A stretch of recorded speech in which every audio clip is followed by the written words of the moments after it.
Welcome to Survivor NSFW Edge of Extinction. Man, only a couple episodes remaining. Jonny, Fairplay.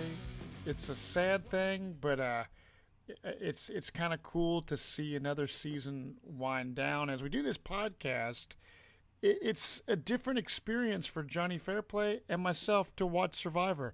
It's not like just watching it casually.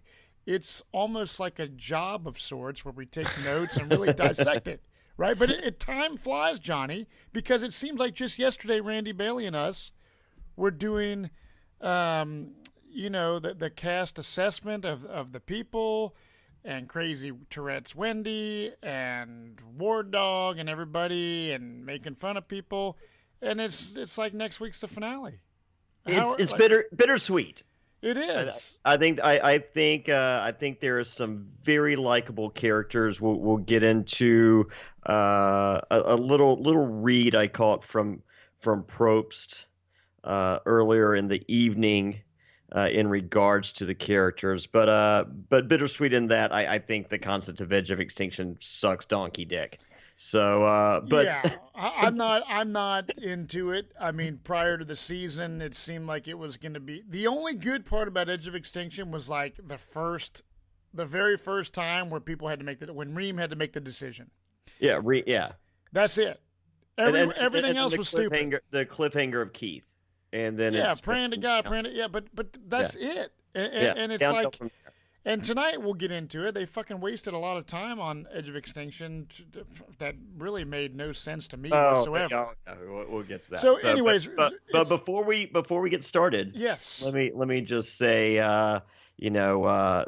this episode, I'm at home, you're at home, the sound quality is there. We're all happy. The people that don't like it when I'm on the road sound quality wise, they should be happy. But when I am on the road and we're at these live deals and we give out the buffs during the VIP, man, it is a really special deal. And just want to say thank you to Buff, because Buff is the perfect head garment for running, hiking, biking, cycling, fishing, and more. Whether I'm on the marathon trails, at the VIP, at the Survivor NSFW live shows, or surviving a cyclone, I always have my Buff. And you can get yours at buffusa.com. That's buffusa.com, the official sponsor of the Survivor NSFW podcast. And look, it's right now is May. Mm-hmm. The summer is seconds away. Get your Buff and be ready for the summer. It's a life changer. It is, and for those people that so Jonny and I obviously have some buffs from our season of Survivor. We've worn them on the season, but it's kind of crazy. Like, if you're a fan of Survivor and you've never had a buff, I would suggest getting one. If you go camping, you can put it over your face. Like, I would put mine directly over my whole entire face, and you can still breathe through it. So I don't like a lot of claustrophobic things on my face, but I would cover my mouth up so bugs don't get in. So there are tons and tons of ways that you can wear your buff, right? Girls wear them as halter tops. You can wear them as a freaking skirt. I wear it as a halter top. Yeah. So, I mean, when I'm not wearing my Survivor NSFW FTW shirt, Rumor and Innuendo states Season 40 is going to be fucking winners. What do I say? Fuck the winners. I'm rocking the lime green, fuck the winners, brand new t-shirt available at johnnyfairplay.com. And of course, Matt, you know, and I know, and everyone that listens to the show know, when you order a shirt from johnnyfairplay.com, what happens? Jonny Fairplay gives you a personal phone call. Yes, everyone, he calls you. It's not a joke. So if some people think it's a fucking joke, like, no, you're not going to call me. Jonny calls you. And the thing is Jonny will talk to you for a while. So if you're a fan of Survivor and a fan of Jonny Fairplay, you're going to get your money's worth out of whatever it is, a $20 t-shirt. And sometimes you can find them on sale when we have, Jonny will have discount codes or whatever. Like, yeah, it's 1% off. But dude, we got brand new shirts. Jonny's got it. Fuck the winners. Our patrons get a discount. There's a discount code for all the patrons. So you join. You're in the secret Facebook group And yeah, so if you're interested in the Patreon, we're going to talk about that a little later in the episode. It's patreon.com/SurvivorNSFW. But get your shirt, JonnyFairplay.com. Yeah, But let's get into the episode, Jonny. So it's hold on, one last little bit of housekeeping, and then we'll talk Survivor. I promise. Next Monday night, The Bachelorette starts. Ooh. We're watching. How crazy is this? And we're talking The Bachelorette. It's me, it's you, and the smoking hot Emma Turner. Well, hey, I totally forgot about it. We're doing Bachelorette, Jonny. Are you serious? Did you actually talk me into it? No, everybody, we're doing the Bachelorette. It's gonna be funny. It's gonna be fun. It's gonna be entertaining. I don't know what to expect. I'm not doing I'm not doing any preparation work. I'll watch it. Yeah, I'll get online. It's just two dudes that are forced to watch. I mean, like it's just like there's millions of dudes. Like the Bachelorette's numbers and the Bachelor's, they're through the roof because it's these these wives, these girlfriends, these whatever. They make their husbands and fiancés and boyfriends. They make them watch this crap, right? Yeah, right. So this is two dudes that are just dudes watching with a hot chick that knows this shit, right? And we're going to talk about it. Yeah. Well, hey. So to make sure you don't miss it, just press that subscribe button wherever you're listening now, and it'll show up in your feed. Bam! We will be talking The Bachelorette. It's going to be a fun time. Emma, she's a hoot. She's a riot. Cool. So she's a wild one. But cool. It's going to be fun. Well, we're going to talk Survivor. Night 31. Ron is out. Devin's had just a fantastic tribal council, and we got a previously on Survivor. We did get it previously on Survivor because I think they really wanted to showcase Devin's. Oh, dude, the whole thing is showcase. I mean, this is Devin's show, right? It's Devin's show. It's starting to remind me when Ben won his season, and it was just kind of has a little Mike Holloway to it too. When someone goes on this tear towards the end, either finding all the idols or winning the immunities, and but conversely, I thought Nick had a pretty good end run, but the reason we loved David versus Goliath so much is that we didn't know Nick won. We hope. Yes. I mean, this is really. I don't know that Devins wins, but I mean, God, if he doesn't, wow. Well, I mean, it seems very predictable, Jonny. And also, as my family is watching it out on my patio tonight, we had torches lit. We went swimming earlier. We're enjoying the outdoors, watching Survivor Edge of Extinction, and as much as I really do like Rick Devens, he's a great character. You put him on any other season, I'd be a fan. He's a likable guy. And Jeff Probst obviously loves the guy. However, I still have an issue that he got voted. If he wins, this motherfucker got voted out. Your torch is snuffed, like my fucking torch is snuffed. So maybe it's because I played the game that I take it that more personal. But I just don't feel, dude, that it's fair if this fucking guy wins. Although, go back to Survivor Pro Islands. We had the Outcast twist. Burton is fairly convinced he would have beat me if we're in the final two. I don't think so. Lil, proof is in the pudding. Despite what people were saying throughout the season and what I was egging on, that jury wasn't going to give someone voted out of the fucking game that came back $1 million. No, but here's the interesting thing about this that we're talking about it. So you're looking at the jury. You're looking at but the jury is those losers that were voted out. Yeah, the jury. They are the outcasts. They are the outcasts, and those people that were on Edge of Extinction would love to get back into the game and win the game. So I feel that with that being most said, tainted of juries of all time. The most tainted of juries, and the fact that the rest of the people that are in the game still, if they're going up against Rick Devens, and you have those people that are on the jury that are Edge of Extinction, then Rick Devens wins the game hands down.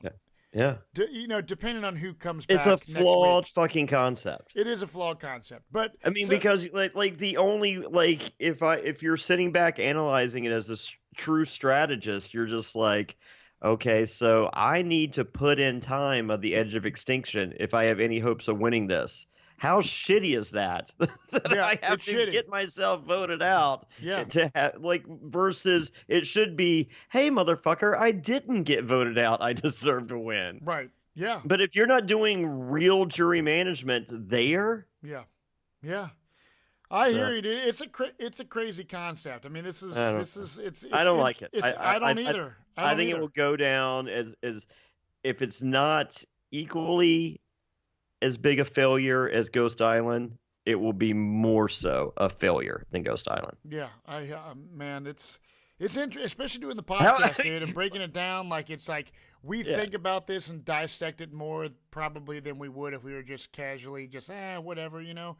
But it's when you really dissect and get into the psychology and the game and just how unfair things are, it starts to be pretty fucking crazy, you know. So we know Devin's, you know, last tribal when Ron went out, it was a Devin show. Gavin, we see him kind of feeling guilty, like battling his feelings, you know, like because Gavin is a nice guy, Yeah. and he's having to make some decisions that are hard. In my top 10 nicest survivors ever, and you know all about that company. I do know that company. That's a pretty big statement. That's a short list. But he, it's 10, maybe more. Gavin is ready though, you know, to make whatever moves he needs to make, and Devin knows I'm at the bottom, you know, and what I'm hoping here is that everyone that's in this game is thinking that my advantages and idols and whatever else were all from the Edge of Extinction, and not that I'm actually finding stuff on their beach right now. That was smart. It is. And it works. It works in that, you know, no one's waking up to look for it in the middle of the night. And you know, and you have Devon's, you know, he's up in the dead of the night into the morning looking for this thing. You know, he you know, there is a discussion. Like, I like how you have, you know, Gavin goes, someone needs to watch Devon's, make sure that, you know, and no one moves. I mean, eventually, you know, like Lauren's just like, hey, food's gonna be ready soon. And by the way, what are you doing? And by the way, I know you're looking for an idol. And by the way, I know you found that idol. And Devon's like I think Lauren was kind of reaching out a little bit, going, you know, hey, I know, as in I have one too, motherfucker. Like maybe we're and Devon's was just like he just had that laser vision going on. Yeah, okay, I'm not really listening to anything you're saying. I'm just waiting for you to leave so I can continue the search. Right. Yeah. So, but I felt like that was almost the olive branch being extended by Lauren to Devon's. Right. Maybe not. I mean, like, as I said, we just saw just a glimpse of that conversation. There could have been plenty more where she was just like, and you know I'm sending you home, motherfucker. But I don't think that's, you know, that we're missing that scene. So the crazy thing is, you know, Lauren has an idol, and I don't think anyone else knows that she has it at this point. So honestly, Lauren is playing a damn good game, I feel. You know, it's like she's not really on anyone's radar. She's a likable person. You know, she's a competitive person, and she's fucking young, dude. Even when she's like, you know, she goes to Gavin's just like, hey, like, you know, let's make the move. You know, I don't care if Victoria's in on this or not. Like, you know, instead of Victoria going, well, fuck Lauren, she's just like, you know, no, let's stick to the plan. She's like, and I'm just, you know, like, I'm doubling down. I want Julie to go, and I'm just like, how about getting rid of the chick that says she don't give a fuck if you're in or not? Yeah. Oh no, I know. Because Julie ain't saying that. Julie's like, work with me, please. Yep. And Lauren's smart because, you know, she kind of approaches Devon's and is like, look, dude, I know you found the idol at camp and not on Edge. But I mean, as I said, like, I really felt like she's just like just ask something back. I mean, it's like it's like, you know, when you go out like on a first date with a girl and you're just like, you know, am I hitting second base tonight, or you know, we're just gonna round first and call it a day, right? You know. Yeah. Then she's just like, I ain't wearing no underwear. Like, whoa, it's a home run derby. Who knew? It's hilarious. So we see, you know, Devon's, man, he's going on a search for the idol, and it was pretty predictable to me, obviously, that he's gonna find an idol, and sure enough, he does. He's like, I hope this is an idol. I hope this is an idol, and it is an idol. Production loves Devins, period. Yes, You know? we get the the news the news updates, soundtrack, and the score and music score in the background. The da da da da da da da. Oh yeah, and Yeah, Devins they're all in. He gets emotional this time. Like Yeah. I didn't see when the family visit came, Devins. It's not that I don't think he loves his wife. Everyone reacts differently. I heard he doesn't.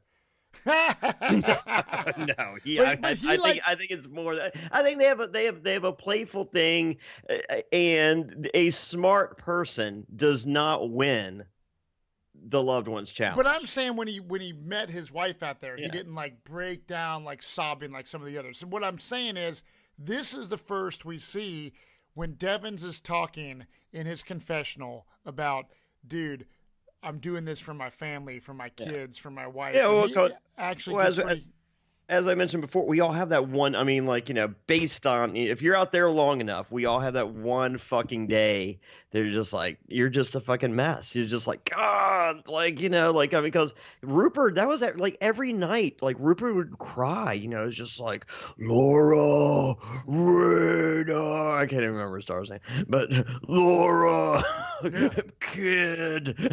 Right. And he would literally cry every night. Right. And I'm just like, I don't give a fuck about fuck. Yeah. And then fast forward to, after the loved ones challenge, which they, thank God don't show, but I'm just like, I just want a Whopper with cheese and no onions. I don't care if it has onion. I want Dr. Pepper, but I don't want fries from Burger King because their fries suck.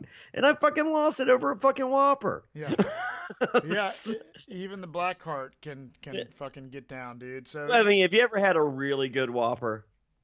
Yeah, not in a long time, but I have.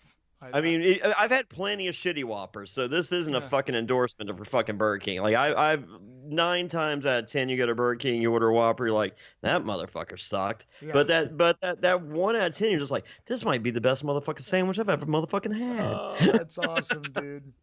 So after we see this, we go to the reward challenge. It's pretty cool. It's a helicopter tour of the beautiful Fijian islands. And you have a feast with an open bar, and you get a swimming pool. That was a pretty amazing spread, food-wise. I mean, like with options and proteins and carbs and all the stuff you need to take you through the final stretch. That was the reward that you want to win. Oh, 100%. And the challenge is kind of like pretty cool. You got to throw like a basketball up on top of this track, and it starts rolling down this track, and you have to jump over these rope obstacles and grab the ball out of the other side. Right. Oh, people look so painful. Like there's nothing worse than tripping over fucking ropes. Yeah, and dude, Julie and Gavin, man, people were eating total shit on this thing, dude. It was crazy. And so you go through that. You got to get 2 balls through that. I thought it was a fun challenge. And then it's the classic kind of thing where you got to like throw the ball up on top of a wooden perch type thing. It's like playing basketball, but really getting that finesse to get it up there, We saw, I believe, was like when they I believe there was a challenge on Ghost Island. They broke them into teams. If I'm not mistaken, it was Sebastian and Chris Noble were paired together, and they just owned that. Yeah, I know we've seen that style, that last part of the challenge. So same prop, but here's a little peek into where I think Jeff's head and heart's at on this season. So so Jeff does Survivors, are you ready? He's really playful. Like he's sitting there, he's watching because he's just like, somebody war dog it and fall over, and he just has this big, just goofy grin on his, and I'm just like I don't think Jeff's going, man, we fucking hit a home run with this fucking cast. Like this is gonna fucking change it all. Ratings are gonna fucking. I don't think he's saying any of that, but I think he's sitting back going, there's no assholes left. Yeah, right.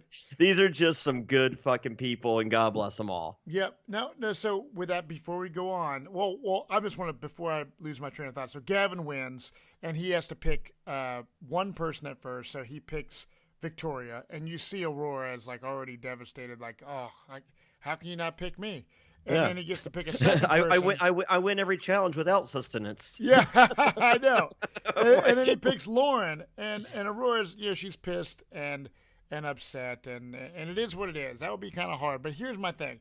based off the fact of what you just said a second ago with, you know, it's not a game-changing type season. It's not going to make the ratings go through the roof.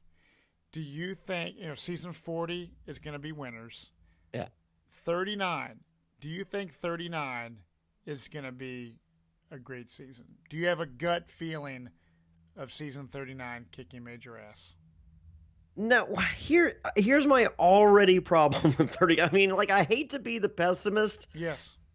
Because I mean, like, because Ghost, like, I went in with such awesome hopes for Ghost Island because I'm just like, I love all the callback shit, you know, like that's cool. Right. And you know, the concept was so shitty, they fucking just dropped it. Like, how great would it be, like, on Edge of Extinction? They're just like, oh, this shit sucks. Fuck, just leave them on the island. Don't even fucking show them again. that I would be like, all right, I'm right. for this. Yeah. So, but here's my problem. All right, so we have, you know, for those that don't know, you know, get on fucking social media. It's probably the worst kept secret of all time. Right. So Sandra Diaz Twine and Boston Rob are back as advisors.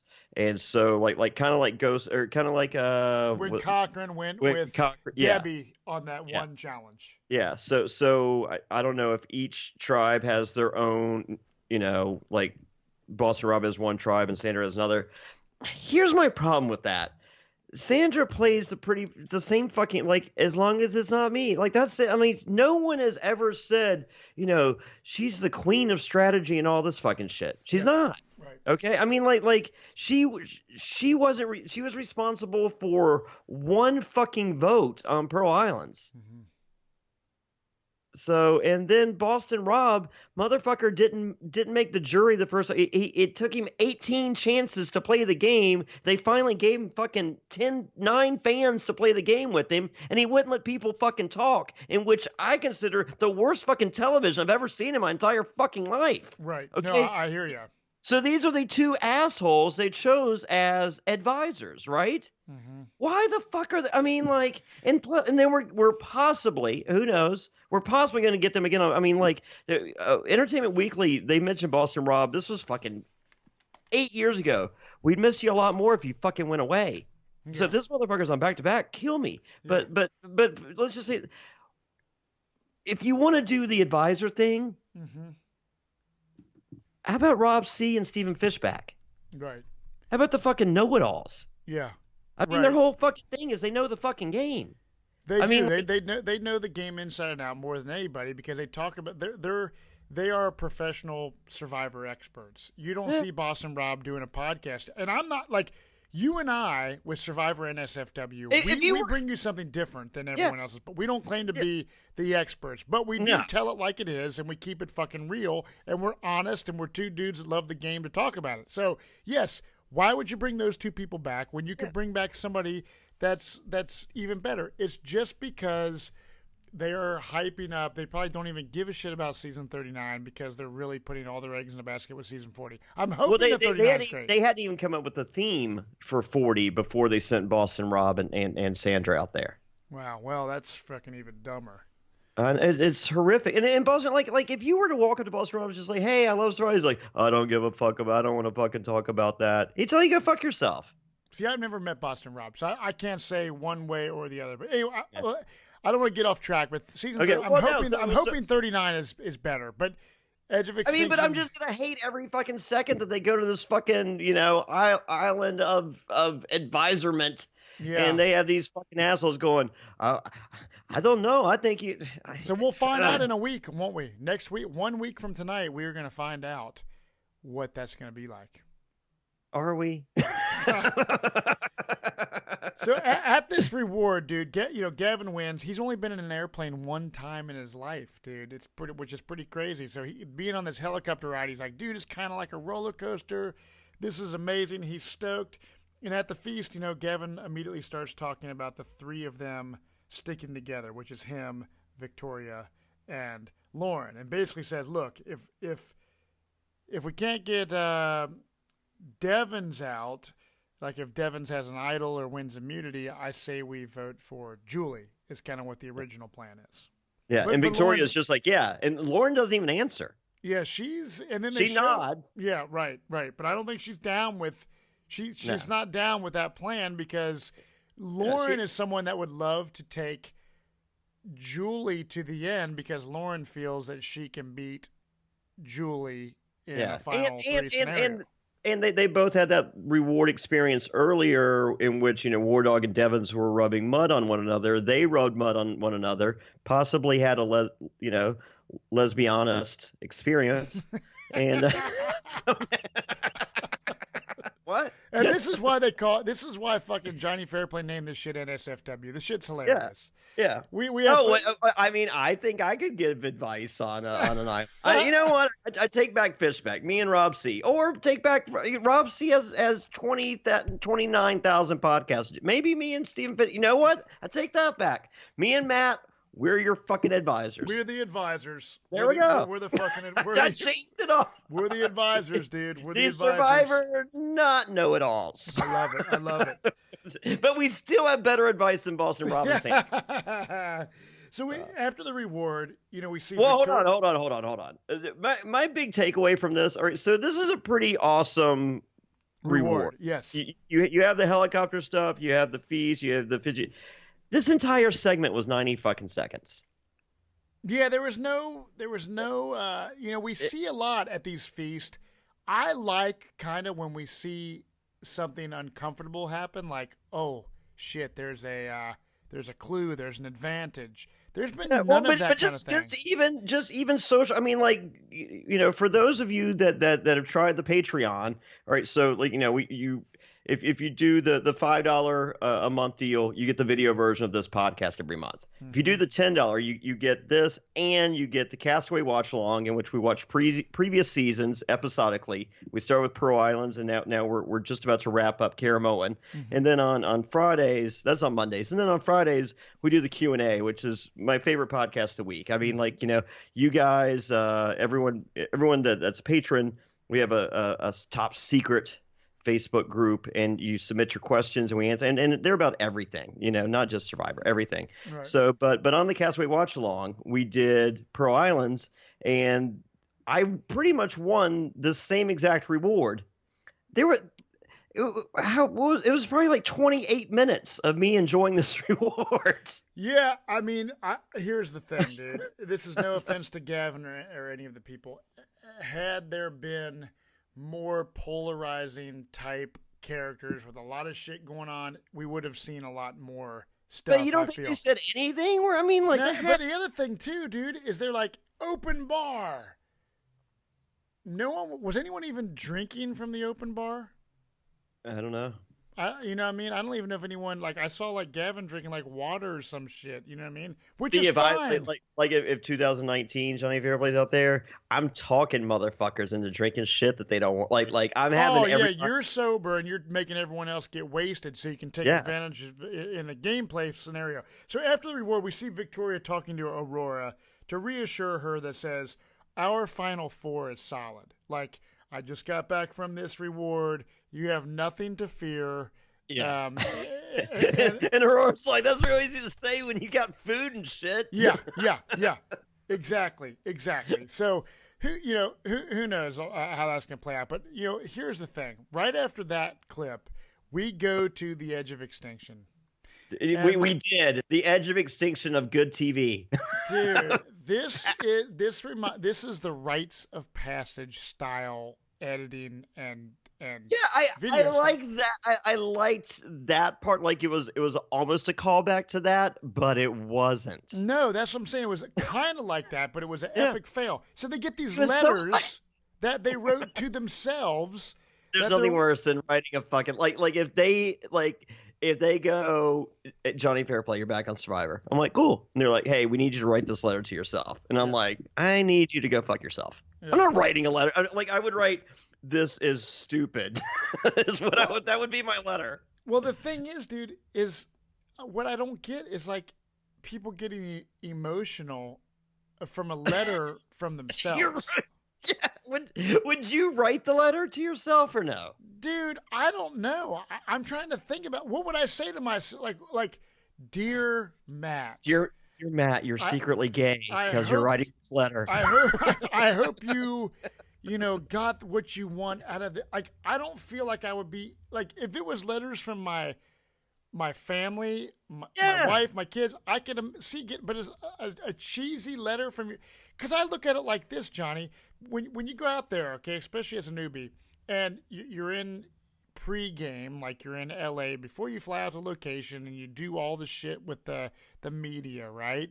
And you do the CBS stuff where they're like, oh, what Survivor would you most play like, and this and that and the other, and you're just and then everyone says Johnny Fairplay, and then they change your answers for the website, and then it's just like you're just thrown. Then they change them all to Michaela.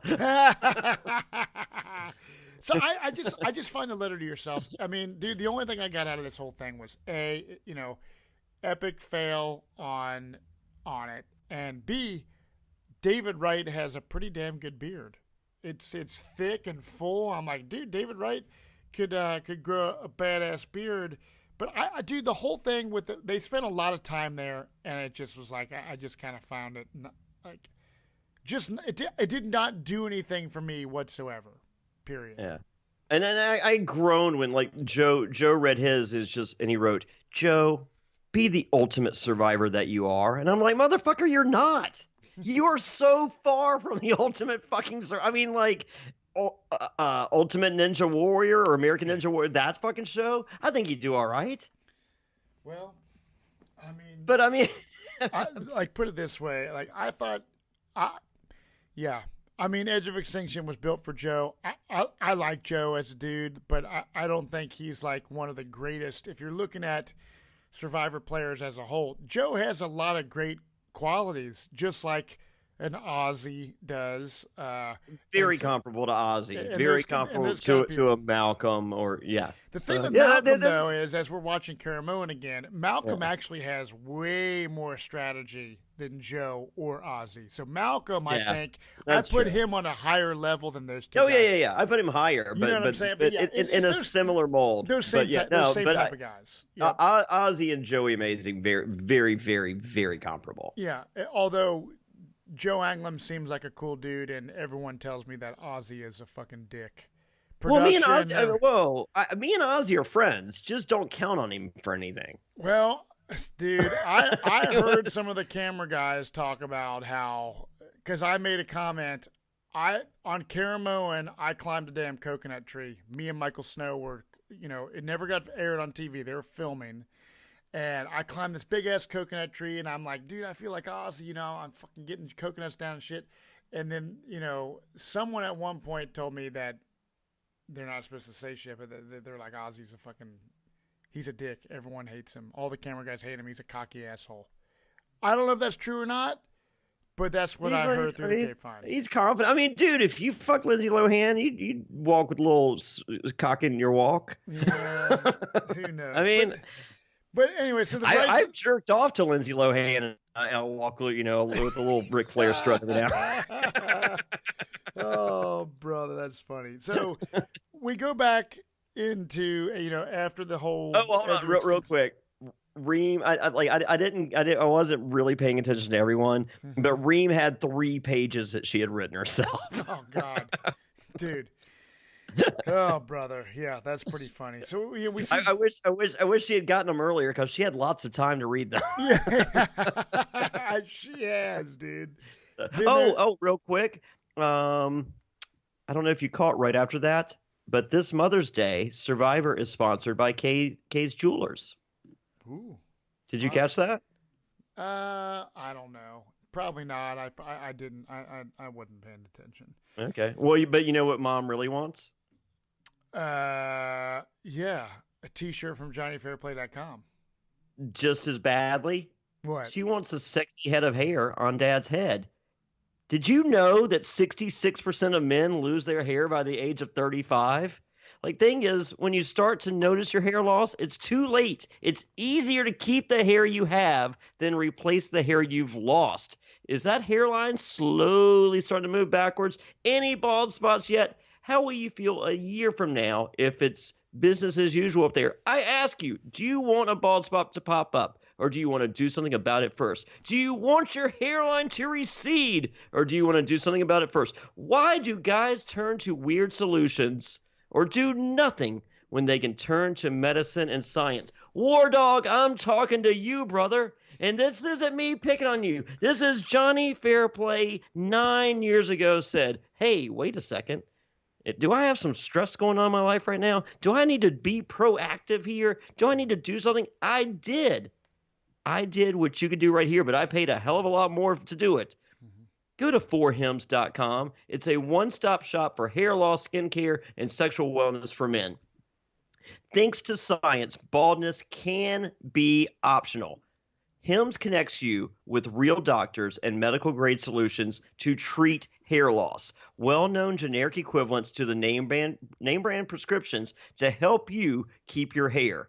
No snake oil pills or gas station counter supplements. These are prescription solutions backed by science. No waiting room, no awkward in-person doctor visits. Save hours by going to 4hims.com. It's so easy. Answer a few questions and the doctor will review and prescribe you, and the products are shipped directly to your door. Order now. That's and awesome. Well, our listeners are so awesome. They get a trial month of Hims for $5 right now while supplies last. Dude, this would cost hundreds if you went to the doctor or pharmacy. I know, I did. Go to 4hims.com/fair. That's FORM. No, I take that back. That's FORHIMS.com/FAIR. That's 4hims.com/fair and get your first month for $5. That's a great deal. I mean, if I had a beard loss potential or hair loss, 4Him sounds like the way to go. So check it out 100%. So we see Devin's, he already has an idol, Jonny Fairplay, that he found. This is good. But this is the highlight of the episode. Yeah, he's pretending still to be finding it, and he's getting everyone to chase his ass all around the jungle. It's hilarious. He's just fucking with him. He is. And that's he's playing hide and seek. This motherfucker's playing hide and seek. And he's got the we talked about the dad bod and the fact that he's a secret athlete. Yeah, well, you know what? I think the dad bod might just about be gone at this point. Yeah. He's looking good. Right? I will give him that. He's looking good. I have a question. Have you ever played hide and seek and people not looked for you? Or is that just me? It's probably just you. Yeah, that sucks. Like, let's go. You find like the ultimate hiding place, and they're just like, "I'm not fine." Yeah, I'm not playing this game. And then you're like, "Oh shit!" I just pop out of there 45 minutes later. But he's having a great time, dude. It's hilarious, and he's having a great time making everyone paranoid as hell. He's like, "Dude, I'll make him paranoid." So I thought it was brilliant. And then we go in. And also, right when they came back from break, they showed this bat hanging upside down. All right, so have you ever eaten bat? No, but I've had 2 different scary encounters with bats at my house. And?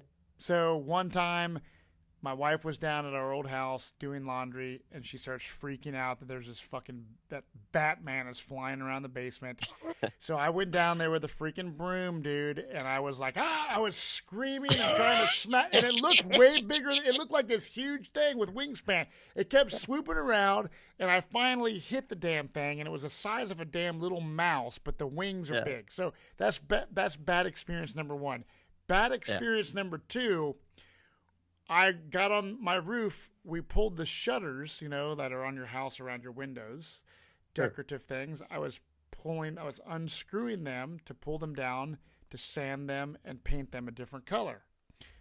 Well, I freaking was undoing one, and right when I went to pull it out, dude, there was a bat that was behind it. I'm on like a 30-foot ladder. Oh, Jesus. That's not when you want to see a bat. No, and this bat starts dude, because it's freaking out, right? Because this is daylight. So it starts flying in this swooping pattern, Jonny, toward me. And I'm on the ladder trying to hold on, but I'm like, and I'm just more scared being a wuss because the bat's probably not going to hurt me, but it was freaky. A bat can kill you, I think. Maybe not. That's my bat. That's my 2 bat stories. Yeah. So no, when I did Micronesia, they were trying to cheer me up, afterwards, so they're taking me on a tour of the little Ponderosa thing, and they had a cage with bats And I was like, "Are these pets?" And they're like, "Yes." And I was like, "So you have bats as pets?" And like, "Yes." And I was like, "That's kind of cool." And they're like, "You want to eat one?" Oh my And I God. was like, "What?" And they're like, "Yeah, we'll cook you one." And I Oh was my. like, "You cook your pet?" And they're like, "Yeah." It's like, all right. So anyway, so I waited for more people to get there, and they're because they'd ask me daily, you want fruit bat? And I was like, maybe tomorrow. So anyway, so I waited for enough people, and I was just like, all right, I want some, make me some bat, and they go tomorrow. So because you boil it. Oh wow. And they're like they boil it all day to make sure that whatever disease is in there they get rid of. Right. And so they bring it to you. It's the outside. It's almost furry.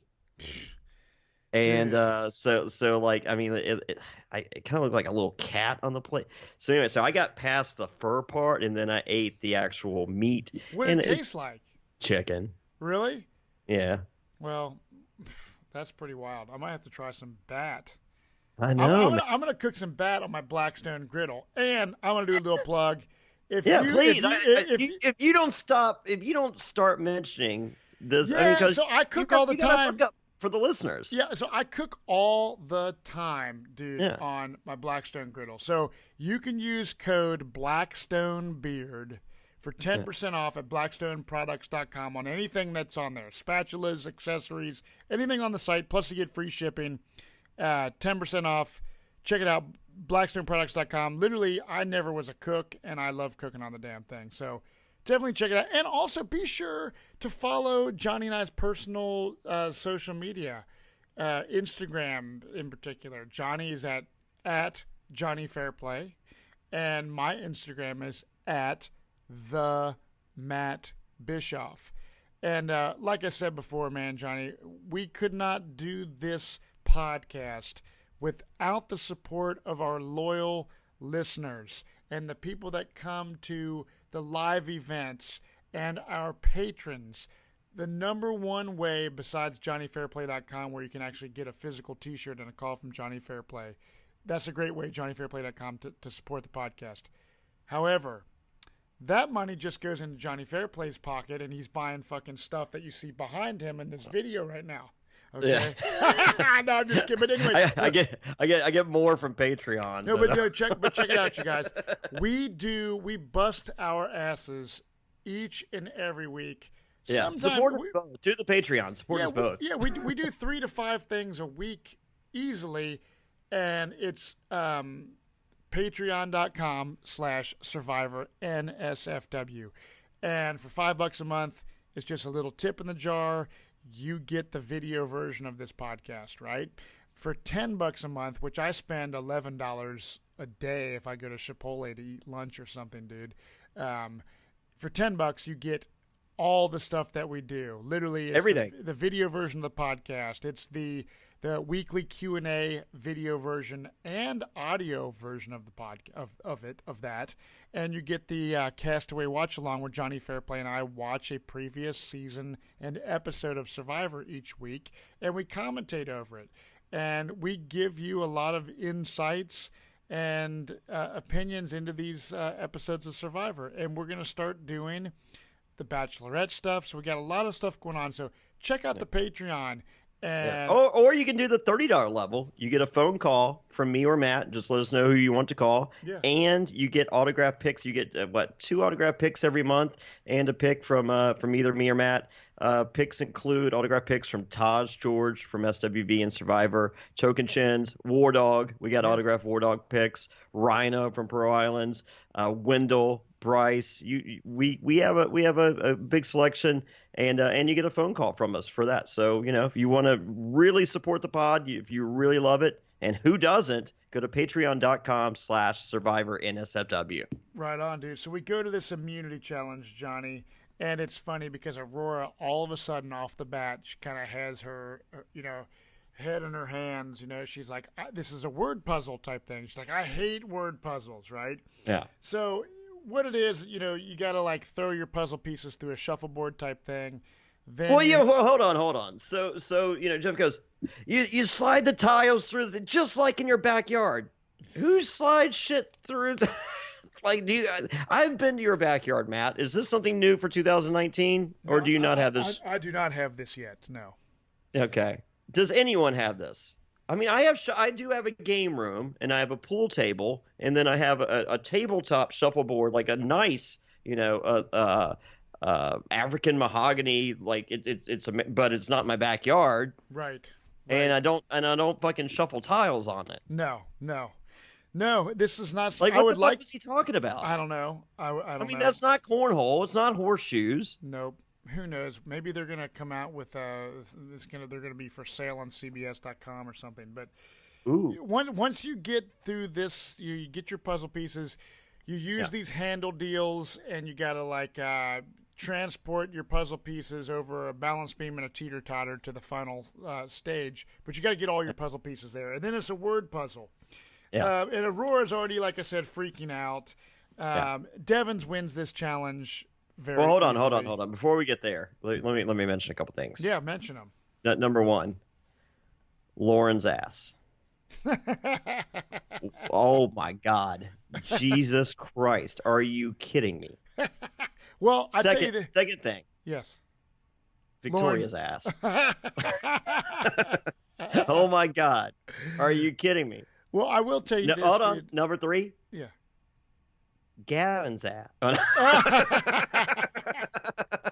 I will say that I kind of just like laugh and shake my head because there's so many clips of booties this season, especially from Lauren. Yeah. I mean, yeah, Lauren is strong. And Lauren's a badass, and she's young and she's killer. I'm glad that Lauren's still in this game.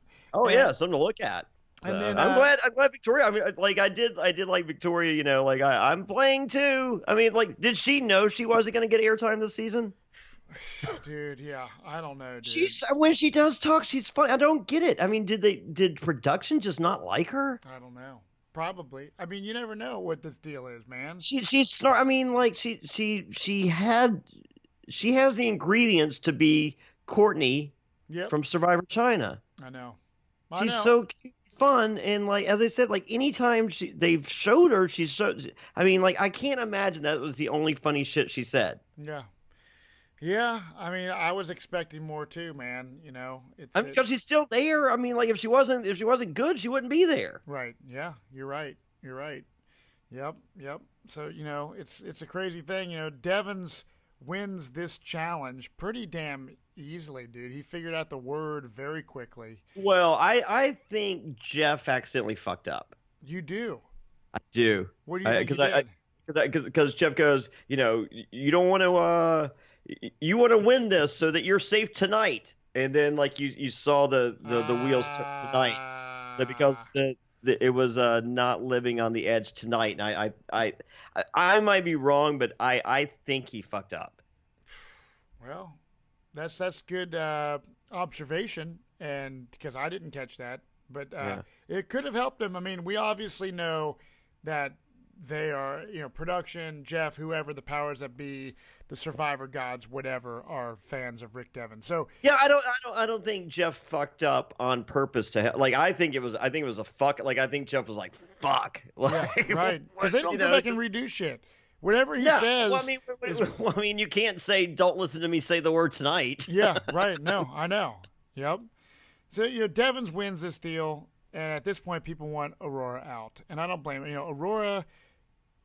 Earlier this episode, I'm like, dude, Aurora she could actually win. Well, Lauren wants Aurora out, so yeah. And Julie we see Julie kind of down to work with Rick. Well, Julie is in survival mode. Yeah, she is. She's looking to see whoever she can work with. It's anyone but her, and I mean, I don't understand. Like like Julie's pitch was, wouldn't you rather take me than her to the end?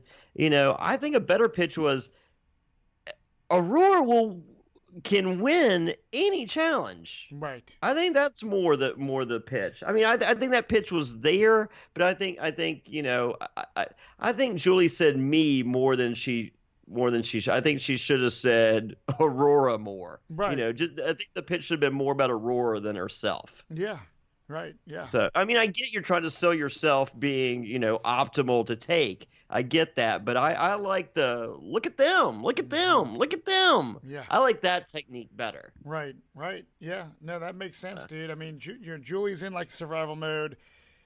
She's talking to Lauren, and Lauren thinks like, hey, I could beat Julie into the end of this game. I think a lot of people think they could beat Julie. I think a lot of people think they can too. And I don't think Julie's a terrible player. I think Julie is the victim of being Ron's number two. Like, I think that's working against her. And I think when Devon's called out Ron and her, that just shut down her game. Yeah. To the yeah, that sucks. Because I said, she's done a lot of good things and she's had some. She's great, cool. She's cool. But I think when you're building your resume, those things are completely working against her. Right. So whereas and she did win that first challenge, but then she's been abysmal at challenges ever since. And, Lauren's talking to Gavin about hey, let's vote out Aurora. Aurora is a big threat. I mean, Aurora could win.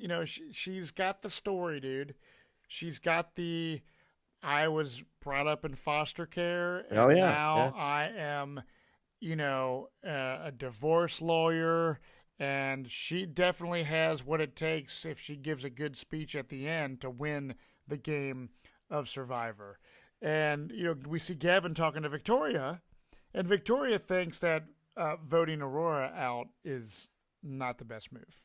Yeah. She would rather kind of. Well, what she when Gavin states that Lauren made the pitch and she said with or without your approval, and so she's just like, well, fuck her, let's get rid of Julie. I don't understand why she didn't say fuck her and get rid of her. Yeah, no, I don't either. That's the beauty of people of Lauren flying under the radar, dude. Because she's so. I mean, how do you look like that and fly under the radar? I mean, it's just she's been flying, and she's got an idol in her pocket right now too. Hey, I'm this beautiful little butterfly. Don't look at me. It's just like, you're a beautiful fucking butterfly. How can I not look at you? Yeah. She's not. I mean, I will say, if I'm out there with her, like whatever she says, I'm a whipped puppy. Done deal. But you know what? But same with Victoria. Either one could tell me what to do. They would actually ruin my life out there. Right. Like it would, because like all they could just have fun fucking with, just be like, I'm going to tell Jonny this, and then you tell him that. We'll just fuck with him. See, yeah, and they would. Dude, you're hilarious. I don't care what the girl, dude. I focused on shit, and I wouldn't care how hot or whatever anybody would. Oh, I would. I would like just that. be like, yeah, dude. I decided. I got a fucking hot wife at home, so I don't give a fuck. Like, I see hot. I was on Survivor with hot girls. Yeah. They're my friends. They're cool, but it's just like, I'm like, dude. I would do whatever Tessa told me. Oh, that's funny, dude. So we go to Tribal Council, and this is another Devon's show once again. Yeah. Well, you know what? Did you catch? So when Aurora states, she goes, this is Devon's game to win. No one can beat him. Everyone that, those people, they like Devon's. There's a quick shot of Chris shaking his head no. I didn't catch that. Yeah. Well, they could have edited that to make it seem like it's so obvious Devon's has a chance to win. They could have just edited it like, ooh. I don't know. But he's got a weird afro thing going on. He's dude, like Jerry Girl came out of nowhere. I know. but this tribal dude is like, I mean. That we're gonna get to it after the season. But like the big joke between the survivors of the season during the season was fucking Chris's career. Really? Yeah, like they.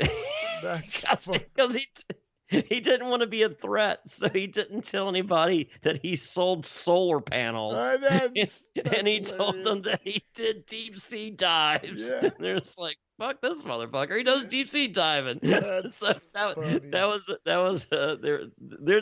some behind the scenes stuff that we're gonna have some fun. You're gonna get your first glimpse into that. The first Q&A.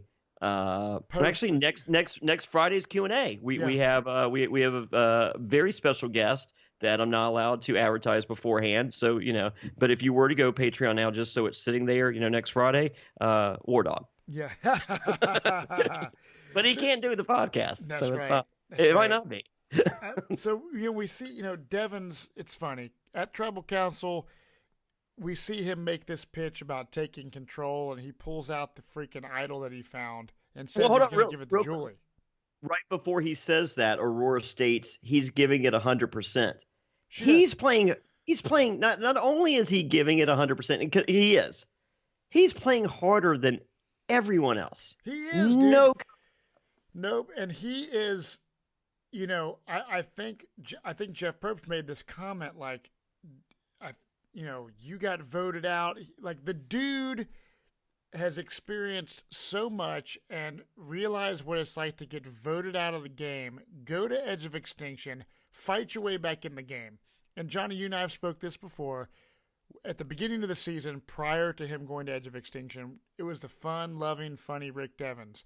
Then the Edge of Extinction, we see Rick Devens kind of turn a corner and become kind of like a Rick Devens that we did not like as well. But he then quickly became back into this magical character that we like. And he's been killing it, dude. I mean, the reality of it is, yes, production loves him. Yes, I think they want him to win. It's kind of obvious all over the internet that people hate this season and they think that it's fucking totally rigged for Rick Devens to win. I don't think it's rigged. He's outplaying. I think he used the perfect words when describing his comeback story into the game. He's now playing with house money. When you're playing with house money, you're making bets that you normally wouldn't. Yeah. These bets are paying off. Yep. He's playing. It's just, split kings. Fuck it. Double down on 12. Yep. It ain't my fucking money. Who cares? I'm gonna, the house gives you $100 play money to play with. You can put $100 in your pocket and be like, fuck, let me see if I can turn this into $1,000. Mm-hmm. I can have a lot more fun with $1,000 than I can $100. Yeah, you could buy a lot more records, dude. I could. But dude, the thing is this: I could buy more T-shirts from JohnnyFairplay.com. You could. I still do not like the idea of someone getting voted out and coming back to win. However, when it comes to gameplay and just putting all cards on the table and playing to win, because you got to play to win, you got to make big moves, and Rick Devens is showing us and building his resume, showing the jury at every tribal council that I am killing. If you look at the tribal council, dude, think of all the people that Julie, Victoria, Aurora, Lauren. Dude, Devens is on another level than them as far as gameplay is concerned right now. And Gavin, and I like these people, but Devens he's the man to beat right now. And next week we are going to see, so Aurora gets voted out. And I think that was, Aurora is someone that I think could have easily won the game. I think if she made a great speech. So I think getting her out, she could make a immunity challenge wins and win immunity late in the game. So I think it's a smart thing to do. Well, I mean, he says he's going to play the idol. He doesn't. And he scares them enough to change their vote. And I think what Rick Devens is counting on, and I would at this point as well, self-preservation that late into the game is something that you can almost always count on. Right. Yeah. Yep. So it's just like, man, I fucking made it this far. Like, I'm cool with Aurora, but I'm not fucking up my chance at $1 million here just to be real cool with Aurora. Nope. It's a game. If I can guarantee to fucking save myself, and I look over and give the fucking wink to Victoria, and Victoria's giving the fucking wink to me, and we're both looking at fucking Victoria, that's Victoria's name getting written on a piece of paper. Yep. Wow. It was, there was a lot of entertaining shit on this episode. I'm excited to see how it plays out. This is one of my favorite episodes this season. Yeah, other than the super lame letters to yourself. Yeah, that was fun. You know what? I'm going to give you a homework assignment. Oh God! Make a letter to myself and read it at the next fucking podcast. Well, we'll read it on our next next Q&A. Okay. Well.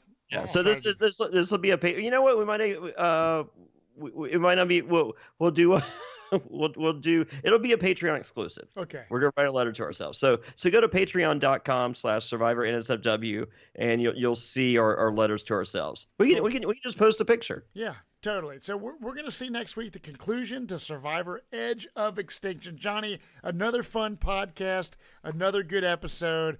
Rick Devens, I think in the driver's seat. Yep, he's in the driver's seat, and we're going to see how it plays someone out. from the Edge is coming back. It's probably going to be Joe. I don't think Joe's done enough jury management on the Edge of Extinction. I mean, every time they show him, he's just laying there. Yeah. So, being the ultimate survivor that he is. So, but don't forget, next Monday we'll be watching The Bachelorette. We'll be joined by Emma. She's awesome. You guys are gonna love her. Press the subscribe button. Rate us 5 stars. Write a quick review. It literally takes seconds, and it really helps with the sponsors and the rankings and all that stuff. Get a t-shirt from JohnnyFairplay.com. You get a t-shirt and you get a phone call. And then most importantly, but not most importantly, but really important, go to patreon.com/SurvivorNSFW. That is the best way to support the podcast. And hey, if you like to cook, and who wouldn't, go to blackstoneproducts.com, put in the code BlackstoneBeard, get 10% off and free shipping. That's huge. Right on, Jonny. Well, Jonny Fairplay, I cannot wait till next week, and we will see all you amazing Survivor fans next time on Survivor NSFW. Cheers. Woo.